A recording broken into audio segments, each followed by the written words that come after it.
Assalamualaikum warahmatullahi wabarakatuh. Izin memperkenalkan diri, Taruna Putani Ilmu Pesangkatan Angkatan 57. Nama Ricky Berlian Malik, STB 538, Prodi Teknik Pesangkatan B. Di sini saya ingin menjelaskan tentang studi kasus 6 yang berisikan tentang kasus radikalisme yang terjadi di Indonesia, yaitu Organisasi Papua Merdeka atau OPM. Indonesia merupakan negara kepulauan terbesar di dunia dengan 17.508 pulau yang dihuni lebih dari 360 suku bangsa dan terbentang dari Sabang sampai Merauke, dari Pulau Miangas sampai Pulau Rote. Untuk menjaga keutuhan dan kesatuan negara Republik Indonesia, ini bukanlah hal yang mudah.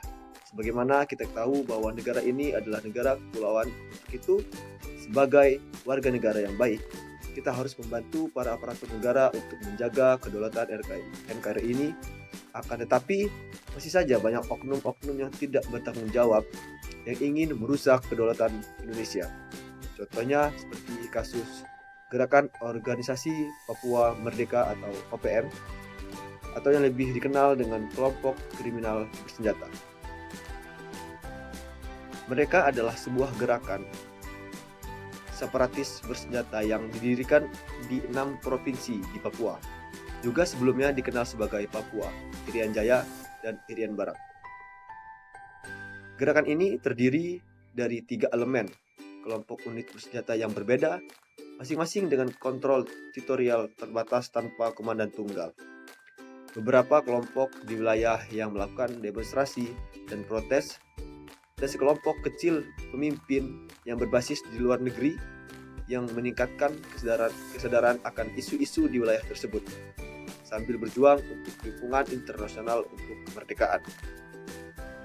Sejak awal, OPM juga menempuh upaya jalur diplomatik, melakukan upacara pengibaran bendera bintang kejora dan aksi terorisme sebagai bagian dari konflik Papua.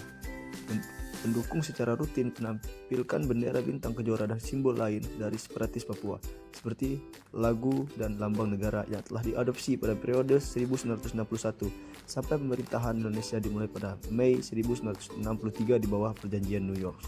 Gerakan militan ini dianggap sebagai organisasi separatis di Indonesia, dan aktivitasnya telah menimbulkan tuduhan makar.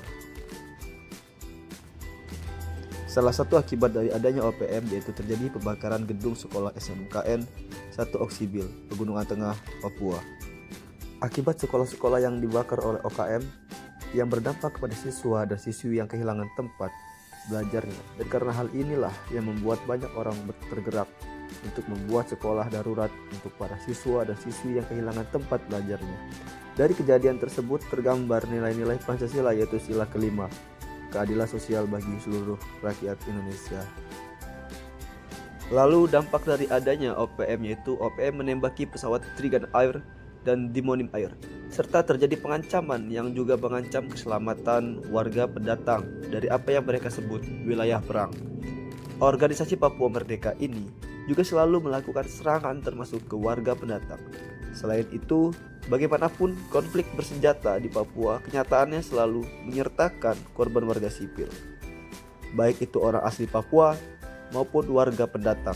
Serangan kelompok yang dilabeli pemerintah Indonesia sebagai kelompok kriminal bersenjata atau KKB semakin masif pasca deklarasi terbuka pada 2018 yang mengakibatkan eskalasi konflik di Papua.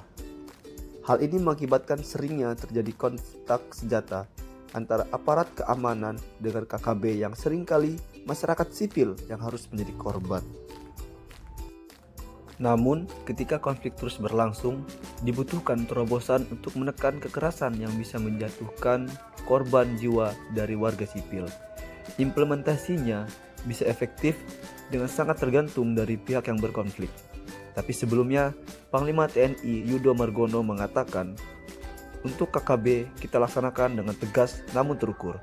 Tentunya dengan masyarakat kita tetap humanis. Lalu juga Bapak Kapolri Listio Sigit Prabowo mengatakan pihaknya berkoordinasi dengan Komnas HAM untuk memastikan langkah yang akan diambil dalam penanganan konflik di Papua. Dalam merespon serangan-serangan OPM, Kapolri Listio mengatakan akan melakukan tindakan penegakan hukum dan memproses supaya kedepannya tindakan penegakan hukum yang dilakukan bisa tepat sasaran dan tidak berdampak ke masyarakat. Sekian video studi kasus yang telah saya sampaikan. Kurang lebihnya saya mohon maaf. Saya akhiri. Wassalamualaikum warahmatullahi wabarakatuh.